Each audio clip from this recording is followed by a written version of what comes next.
Hi అందరికీ, welcome to the channel. ఈరోజు మనము కిచిడీ చేద్దాము. సో మనం బియ్యము నానబెట్టుకొని పెసరపప్పు ఎర్రపప్పు వేసి మంచి కడుక్కొని నానబెట్టాలి. ఒక 10-15 మినిట్స్ నానబెట్టాలి.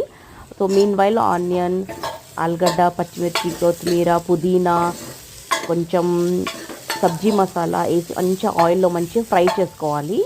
అంతా సబ్జీలో అంత మంచి ఫ్రై చేసుకున్న తర్వాత మనం ఇది కడుక్కున్న బియ్యము అందులో వేసేసి డబుల్ క్వాంటిటీ ఆఫ్ వాటర్ వేయాలి. వాటర్ అనేది కొంచెం ఎక్కువ వేయాలి. కిచిడీకి కొంచెం జీరా పౌడర్, రోస్టెడ్ జీరా పౌడర్ వేసి మనం వాటర్ పోసి కుక్కర్కి విజిల్ ఒక 4 విజిల్స్ ఇవ్వాలి. మంచి మెత్తగా బాగా ఉడుకుతుంది. పిల్లలు కూడా తినొచ్చు, పెద్దవాళ్ళు కూడా తినొచ్చు.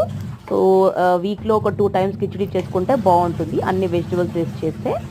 సో ఇలా వేడిగా కిచిడీలో ఒక 2 స్పూన్స్ నెయ్యి వేసుకొని తినాలి. చాలా ఆరోగ్యకరంగా ఉంటుంది. వీడియో మీకు నచ్చితే లైక్, సబ్స్క్రైబ్ చేయండి.